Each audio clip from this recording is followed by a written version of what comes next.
Ruth Ripken, where we equip you with biblical principles and truths and practices learned from believers in persecution to help you cross the street and cross the oceans with the good news of Jesus Christ. I'm your host, Anthony Ball, and if you've been enjoying Witness and Persecution as a podcast, we would encourage you. We would love for you to go to the platform that you use to access Witness and Persecution. And if you would like and subscribe and also leave a review, that helps us get the word out. And Nick, you're joining us in the studio today. And we talk about this a lot of weeks, and so it's not really new information at this point, but we added yet another country to our list of places where we have listeners around the world. We're up to 107 countries where people are listening to Witness and Persecution. And so to our listeners, you are a big part of that. You're liking, you're subscribing, you're sharing it with friends and family, sharing it on Facebook and Instagram. So we would love if you would continue to do that. That helps us get the word out about our podcast. Now, Nick, you don't look like you smell really bad, but I hear that you've been working hard today and been outside all day today. Yeah, I've been working all day with the grandson and just outside with him a lot, doing things that I'm really not capable of doing right now. But my goodness, you can't keep a good or a bad redneck down. And I don't want to make it. I don't want to talk about this too much, but a random X-ray that was part of an esophagus test had the doctor tell me, "Well, Nick, you've got pneumonia again." And so he asked my primary care doctor, and she ordered up a CAT scan, and it said, "No, it's not pneumonia, but there's something suspicious in your lung."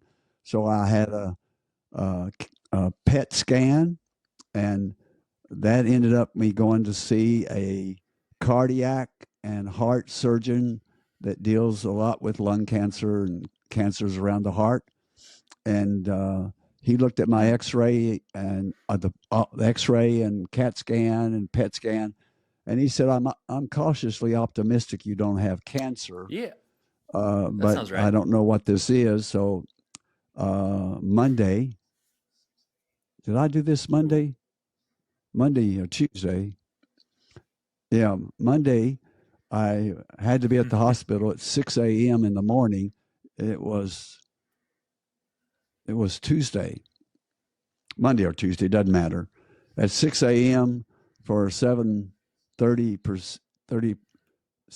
a.m. procedure, and man, I had the best surgical test team that anybody could have on earth. And the lady said, "Listen, I know that your other doctor told you that he was cautiously optimistic, but," she said, "whatever you have is in the outside lining of your lung, and I would not rule out anything at this point."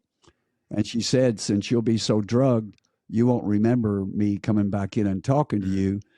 Do you want me to tell your wife if it indeed ends up being cancer?" And I said, "Absolutely. We just work in tandem." But I was waking up. I remember her coming in and her sweet spirit and telling me it's not cancer, but there's something there that we'll have to deal with. So I see the surgeon again on Wednesday of the coming week, and then I know that a plan will be made after that. But there's been just few hundreds of people that have been praying for us, and when it looked like it was something very ominous, God has delivered us from that. That's and so right. we never got upset. We never got nervous, because whatever comes, Let's do it. and God deals with it. So, but I would like us to rewind to Mogadishu for just a minute, Anthony. Right. And remember how I went out with a team of Somalis out in part of Mogadishu where no one had been for 3 to 5 years, and how in following the singing of children, which I had not heard for the years that I'd been in Somalia, almost up to 2 years then, and met Sophia, and we told our listeners her story. And so this is going to, the story takes all kinds of twists and turns, because when we told about the 5 guys in the desert and the trip that I made down in the Ogaden were so much suffering, where I went to village after village after village, and then Right. mysteriously had 5 guys come up to me in this little stick restaurant apart from one another, asking me if I was the one. Have I come? And so this is a continuation of of this kind of story, because while I was in the Ogaden, and I don't remember if I mentioned it in that recording, but days after those 5 believers and I had Mm. our encounter, they asked me about other believers, and one of them they asked me about was Sophia, and I told this one believer, I'll call him Mahmoud, that's not his name, but I said, Mm. well, I called him up on Sophia, and I said she's Wow. still hurting because her 2 daughters were killed. He said they're alive. I saw them last week.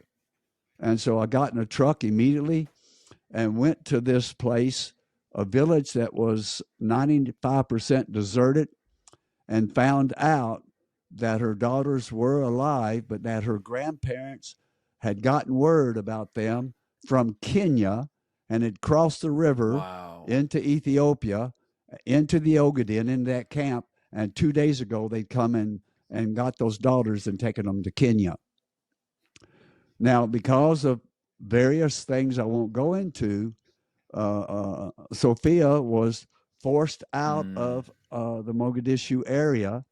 And like was happening in that time, she got on this cattle boat where you almost had to sell your soul and your possessions to get on that. And in that short trip across that Gulf, you could almost throw a rock in it at times from upper Ethiopia. But into the country on the south lower side of the Gulf state. I won't tell the name of the country, but as everybody was on that cattle boat, these Wow. guys began a Wow. shakedown. And if you didn't give them everything else that you owned, they just threw you in the ocean. They just threw you out of the boat. And so now she's made it to Ethiopia, and while she's left Mm. Ethiopia and made it into that southern country of the Gulf states, and she's in a refugee camp in that country. She's using her nursing skills in that refugee camp, but because she's young and she's attractive still, very attractive, Muslim Mm. men in and outside of that camp, both Somalis and local men, are trying to force her into marriage, and she's resisting them, but it's getting harder and harder, and they're bringing more pressure on her. And because Ruth and I know workers in that country, Huh. I was able to call them, and one of them actually became our neighbors later on in Ethiopia when they had to evacuate that country. And I called them and said, "Here's here's a little bit of her story. Here's the refugee camp that she's in." And our colleagues Wow. in that country went and got her out Incredible. of that refugee camp, gave her a job in one of their clinics, and really saved her life. And so she's there in that Muslim camp, and so again, I contacted her, and after later on returning from the Ogaden and finding that her 2 daughters were alive and that she had fled the country and ended up there. Now she's working in the clinic. All of this is interwoven, and I probably won't get all the chronology right. But now she's working in that camp, she's in those refugee camps. Our friends go and rescue her and give her a better job. Then I go down to the Mm. Ogaden, and that's when I found that her daughters were alive. And so when I came back into Kenya, I sent her word via our friends that her daughters weren't dead. She had one living daughter with her, that her daughters weren't dead, that they were alive. And she rushed and came back to Ethiopia and sent her husband's parents, her kids' grandparents, in a place that we worked in Northeast Kenya, that's 95% Somali, and sent her parents, her husband's parents, her parents-in-law, Mm. word that she was alive and Wow. she was back and had a house in Ethiopia, Mm. and that she wanted her daughters back.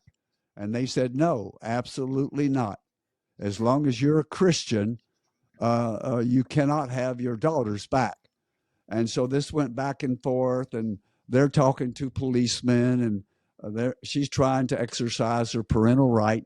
And finally, her deceased husband's parents said, we'll let you have your daughters Wow. back on one condition, that you marry a cousin of your husband's, My then we'll give goodness. you your daughters back. And they sent her, if I remember right, Anthony, they sent her 13 names to choose from. And she interviewed all of them. She interviewed all of these guys, and and she finally found this one distant cousin of her husband, Wow. who not only was amenable to her faith, he was interested in it. And so she agreed to marry that Muslim cousin because he was so gentle toward her, so easy with her being a follower of Jesus, and was always asking her questions about her faith. And about that time that she's marrying him and living in this small town off to the edge of the Ogaden Desert in Ethiopia, I get word from a Somali believer that one of those men that I had mentored had in our home, had in a discipleship school. Our boys loved him so dearly. He was a part of that house group that Sophia was a part of, and some others that we care very deeply about. And this Somali believer came out of that edge town of the Ogaden all the way to Nairobi to tell me that one of these men had denied his faith and the mosque. Unreal. He'd gone back 3 times to the mosque and turned in all the other believers, and Sophia was one of them. And he said, Dr. Nick, you've always taught us that the Apostle Paul is responsible for his Timothy, right? And for better or worse. Now, I wouldn't get in that situation again, but honestly, there was no one else to mentor this guy. And I helped him find a job in the small town. That's before Amina moved there with her new husband, and they formed a house group in Amina's house. And so I get word that this guy that's very important to me, very important to our family in the inner circle of Somali believers, had gone to the mosque 3 times and had denied his faith and turned all and betrayed all of the believers that were in that small town, which puts their lives completely at risk. I was reminded where that Paul was responsible for his Timothy's, and so, and part of this was for any Somali believer to go down there and confront him with his denial. He could easily this guy could go back to the mosque and turn this guy in and get this guy's killed that goes down there. And so they said, Dr. Nick, this is your job to do. And it's true. I had a mentor relationship with this guy. I don't know whether it was at the height of Paul to Timothy, because we've never been on journeys together, missionary journeys together, or church planting journeys together across, on a boats across oceans. But there was a direct connection. But I could be the one that perhaps would have the most chance of coming out of there without being turned into the authorities and end up in a Somali prison or worse. And so I went to Ethiopian airline pilot that's a really strong believer, and he switched flights with a friend of his and took the Ethiopian airline flight, down to that small city that went just a dirt rock airstrip about probably a couple miles out of the city, and you take a taxi into the city. Wow. And so he switched flights with a friend of his and agreed just to hold the plane until I got back on it, in case I had to Wow. come running. And he just tell people, well, listen, we're waiting for another passenger, and he's late, but I'm going to hold the plane until he comes. And so I go down there, and I go to the office where Sure. I had gotten this guy a job, and it's got like all these different rooms. It's like a county court clerk's office, And I walk into this, and it's just filled with Somalis coming and going, and Somali men sitting at desk. And I walk into the office where this man is working, and he sees me, and he turns as white as a sheet, and he jumps up from his desk, grabs me by the hand, pulls me through the office, out of the office, walks with me blocks down in this small town city, walks me into, now he has a house. Now he has electricity. He has running water. He has furniture.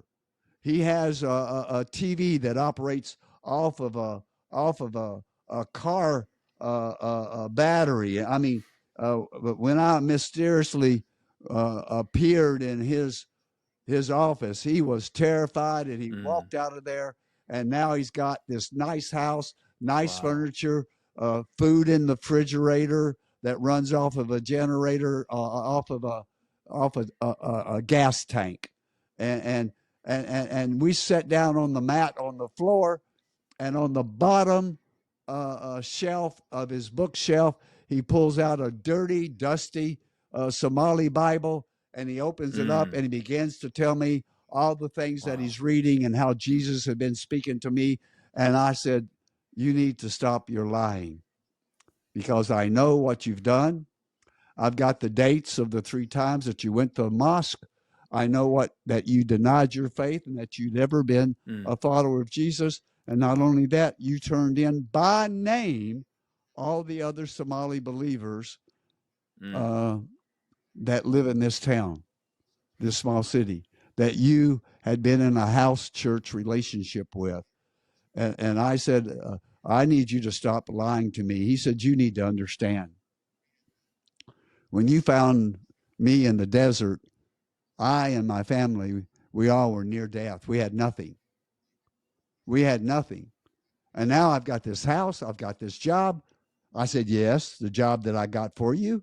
He said, I've got this good paying job. I've got this house. I've got furniture. I've got running water. I've got a toilet that's my own. I've got all of the stuff, TV and everything. And how can I give all of this up and go back to Jesus? And at that moment, his wife walks in the house. Wow. Now, Anthony, when I first met her, she did not weigh 90 pounds. And now she's near 200 pounds. She's gained all of her weight back, and that's a sign of affluence, and it's a sign that you really are taking care of your wife. And she walks in that door, and she sees me sitting there. She knows who I am. She recognized me, and she said, you get this, and she used a very vulgar word. It's like the N word in the Somali language. You get this out of our house. We will never go back to that religion. And she stomped out of that house, and I turned to my friend, and I said, you've got to stop lying to me. What I'm here to do is give you an opportunity to return to Jesus, or to turn you over to Satan.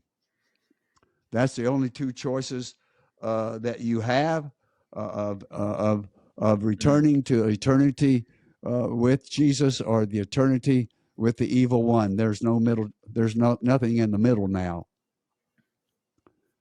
And we talked for a while longer, and it was not nice. And I said, well, they're holding an airplane for me, and I need to get out of here because it's setting in the hot desert sun.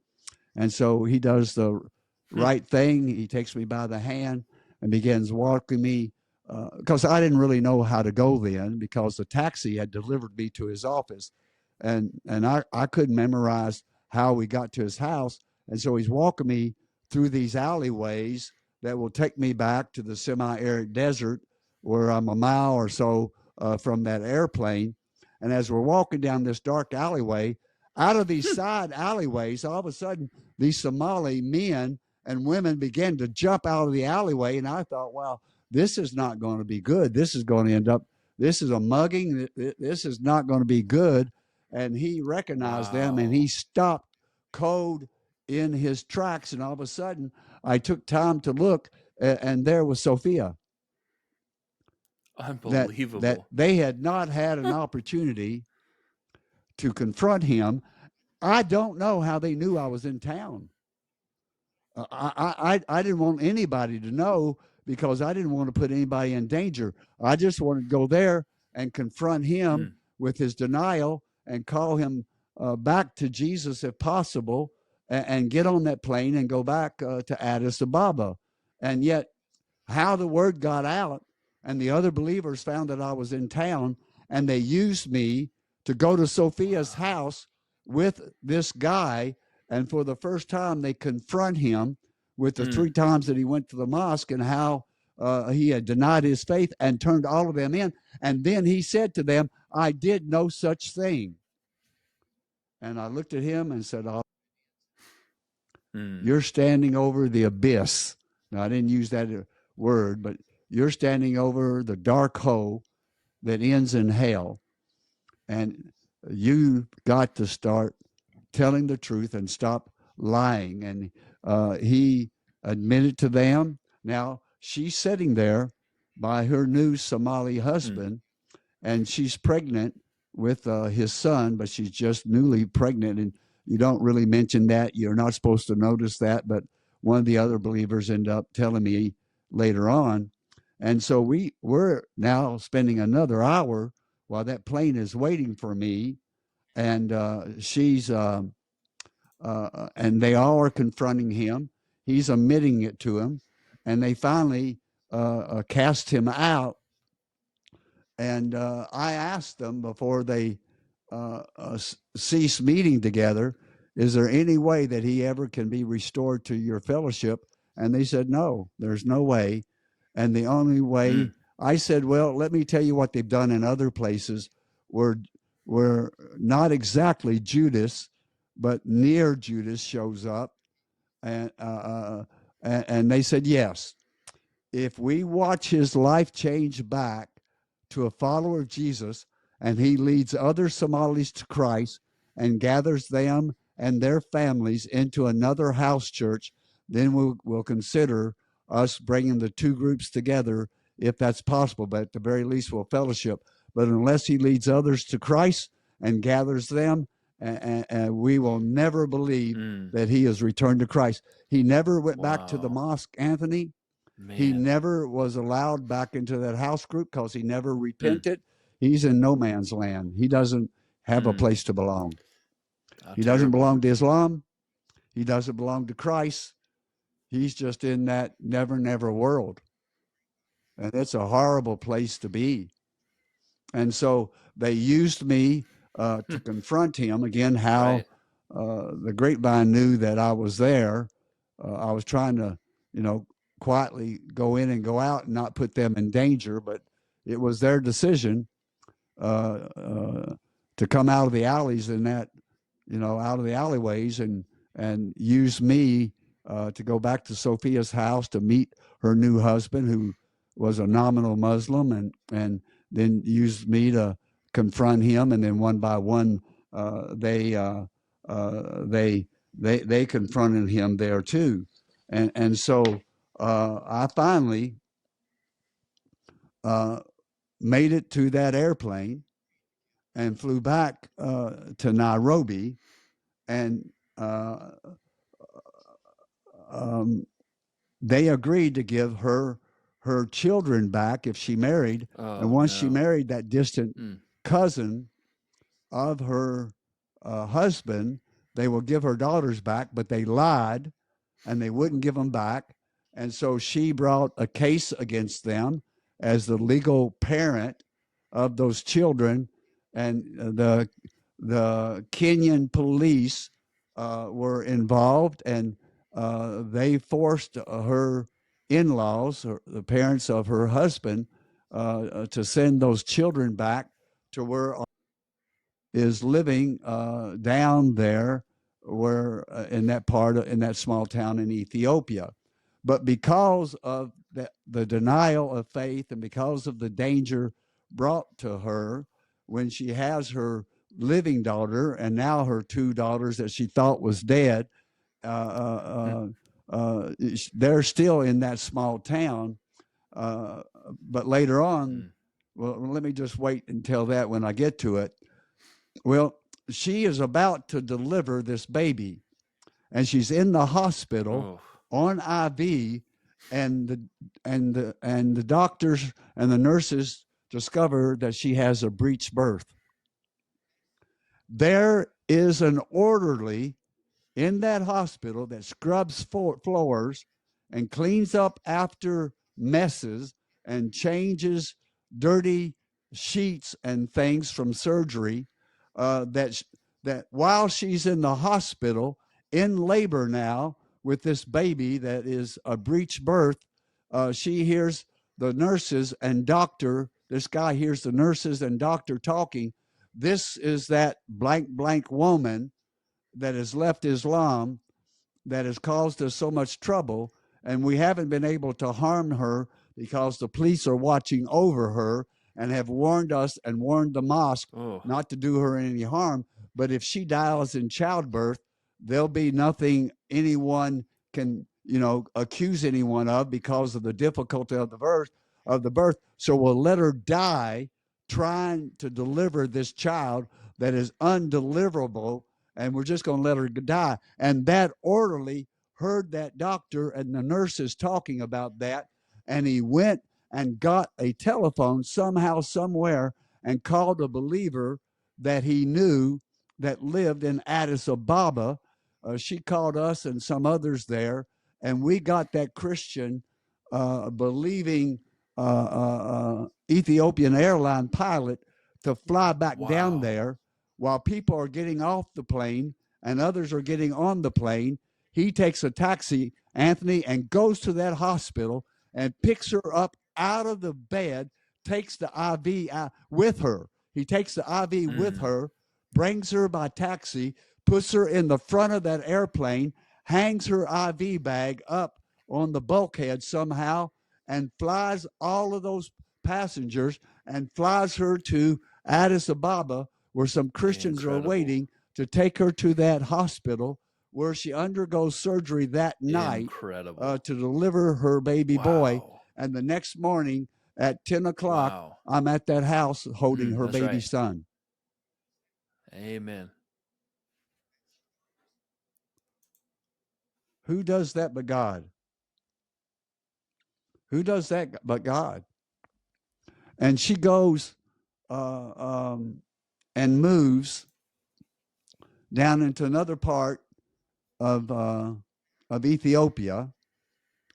I'm not sure of the reason, but the parents of her first husband in Kenya come to Ethiopia and kidnap her two older daughters from the school they were attending, and began driving down in the Ogaden Desert to cross into from Ethiopia into Kenya to have their granddaughters circumcised. And we're talking about, I'm not going to go through it, but if you want to look it up, it's called pharaonic circumcision. And or you can look up FGM, female genital mutilation, and 90 somewhere, I don't know, I don't remember, around 20 million people in that desert belt that's between North Africa and sub-Saharan Africa. There's something like 17, 20 million women, Muslim women, who've undergone the pharaonic circumcision. Look it up. And that's what grandmothers do with a butcher knife to their granddaughters. Look it up. And it's to so damage a woman that she would never cheat on her husband because she's so damaged. and so scarred up. And just look it up. And so we called Ethiopian police. They called the Kenyan Wow. police, and they caught her parents at the border. We didn't tell them anything except that these two girls had been kidnapped, and they brought those girls back and gave them back to Sophia and saved them from a fate that sometimes is worse than death, all but worse than death. And and that's where her story continues, just one crisis after another crisis, and her faith just soars. God's people show up in just the most amazing times in her life, in Mogadishu, in that southern country where the believers came and got her out of that refugee camp and got her a job, finding miraculous through us that her daughters were still alive, but that they had come and been rescued out of that horrible refugee camps, one of those places that I went to, and taken back to the major city there in Kenya, northeast Kenya. And all of that is stories that unwind over a period of 2 or 3 years as unbelievable spiritual warfare takes place with God's people standing up and God's people deciding that it's too much of a risk and denying their faith and turning in other believers, and all of that is just like the New Testament being played out over and over again. And when Judas shows up, there's two things that happens, Anthony. Often when there's just a critical mass of believers coming together for the first time, and there's about the first house church to be planted, or the first house church has just begun to meet, that's when someone from inside the inner circle decides to turn everybody in, and it will always include family members. And I've seen it in Ethiopia in another situation with another people group that were also Muslim background believers, that we were hours, no more than days away, to seeing the first body of Christ planted among that people group when one of the younger followers of Christ went to the radio station, and they allowed him to get on the radio station and turn everybody in that was a believer in the radio station that goes to that people group. Now hear the words. Now what I wanted to start with that I forgot to was sort of an ominous saying that I just want everyone to remember as we talk about all the way that God delivers his people, and then I have to weave this other bad story in. But in Matthew 24:13, it says, "But the one who perseveres to the end shall be saved." And as we tell these miraculous weaving stories in and out, just because God miraculously delivers someone doesn't mean that they stay in his story to the end. But most do. But what we were finding among believers in persecution is that for most of them, they were in generational Christianity, and they had hundreds of thousands of people that would pray for them that were also believers scattered out through the Soviet Union or through China or in parts of India. But here you just have first generation believers. It hasn't gone into your children, let alone your grandchildren yet. And so this story just continues on until today. And, again, we got the call that they were going to let her die, sent a Christian pilot to exchange flights with a friend, and pilot the plane down there on that rocky little strip of an airline, of a airport that I had landed in months earlier, bring her back with her IV in her on that airplane, She has a surgery that night, delivers the next day, and the story just goes on and on and on. But to sit with her the day after she delivered her son and get to hold her, she's got now 3 daughters, and now she has a son by this second husband, with her first husband dying in the Civil War and famine, was just an absolute miracle from the throne of God. Now, what I want to hasten to say, when someone shows up like this believer who decides to deny his faith in the mosque and turn all the other believers That's in, right. it's right. just very common, sadly, that when they're, see, Judas doesn't show up, Anthony, until there's something worth betraying. And maybe I should make this a separate podcast, but there's one of two things that happens.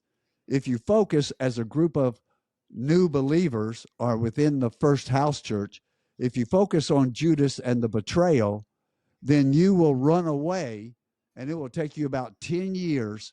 Wow. Honestly, it'll take you experientially 10 years to get back where you were, where the church can be birthed once again, or it can be called back together. But if you focus on Jesus and the resurrection rather than Judas and the betrayal, Wow. you're just weeks away from Pentecost and Acts 2 and Acts 4.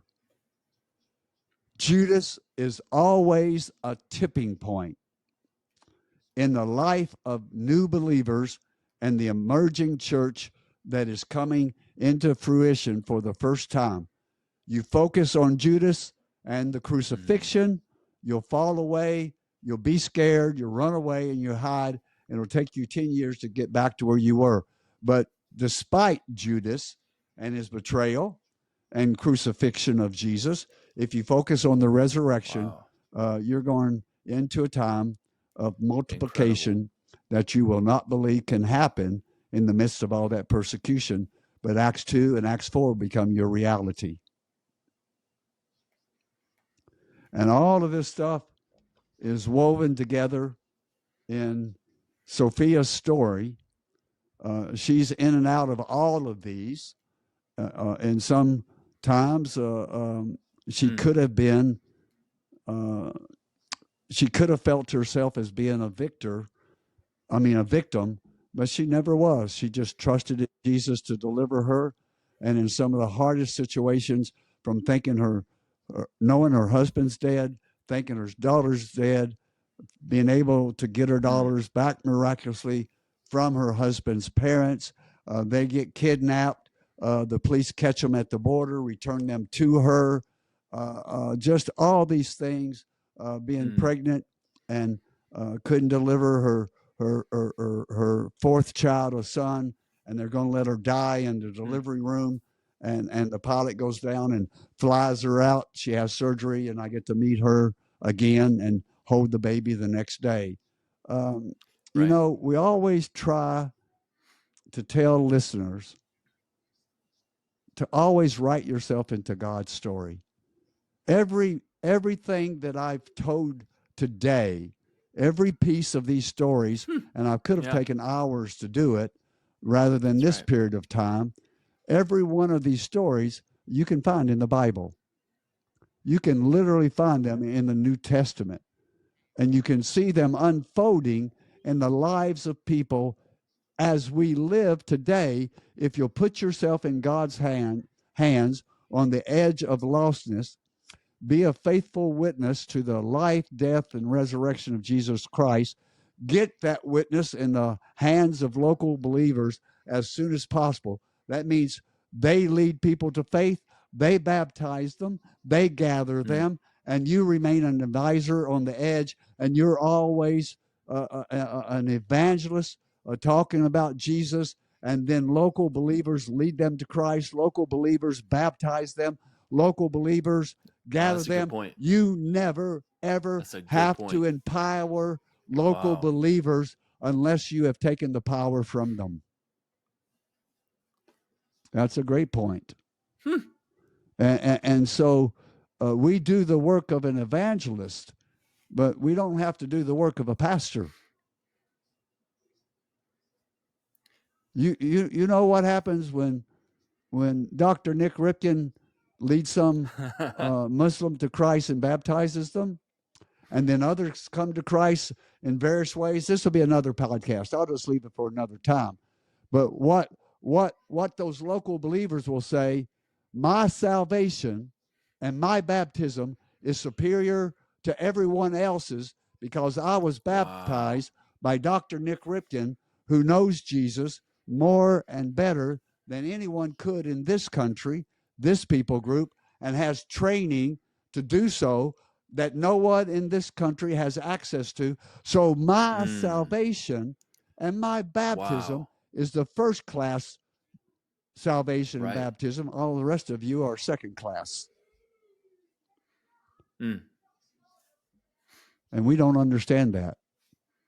And we don't adjust our practices due to that. But this is believer's story. This is Sophia's story. This is how you stay in God's story and you help others stay in God's story, and they help you stay in God's story, and you don't exit it at the worst of times, and you expect Judas at the best of times. And as you can see, there's a lot of different directions we can go with pieces of this story, and we will in future days. Wow, Nick, what an incredible story! What an incredible testimony, and we'll put this in the podcast as well, and we'll put this when we post it for the podcast. This is following up in a lot of ways from several other episodes that we have given in weeks and months past, and Nick, I think you would say that this is a great opportunity for us to remind our listeners, this is a narrative of staying in God's story. This is a narrative why it's so important for us to stay into God's story, because not everyone does. Not everyone stays in the story. A lot of people, for whatever reason, for one reason or another, they might exit God's story. And this is a narrative of telling us how, in many ways, believers in persecution stay in God's story. Even when they get knocked down, they get back up and they stay in God's story. And so we want to encourage our listeners, where God has placed you, where you are in God's story right now, stay in that story. Because you have no idea how God is going to use you and use the lives of those around you. So stay in God's story, as we see so many believers in persecution. Encourage us with that and to give us an example of that. So Nick, thank you so much for sharing that, and thank you for kind of helping us weave in those stories that we have seen over many other podcasts in the past. And so Nick, maybe I could ask you, because you mentioned it earlier before we get off and before we close out the episode today. You kind of mentioned about these tests and kind of what you Ruth had walked through these last couple of weeks.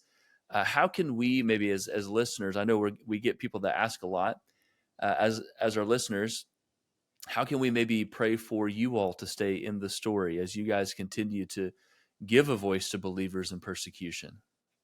Well, I talked to a psychiatrist who deals with helps people with their meds that are in a lot of pain, and so he deals with trauma, and he deals with the drugs that they need because of trauma. And I've never met this psychiatrist, and yet after I told him our story, Anthony, he looked at me and he said, "This is a psychiatrist, the head of a whole hospital system.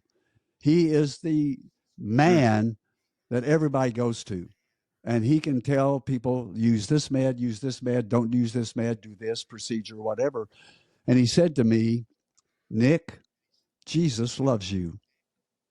He says, "Jesus is proud of you." Wow. And he said, I don't need to see you or Ruth.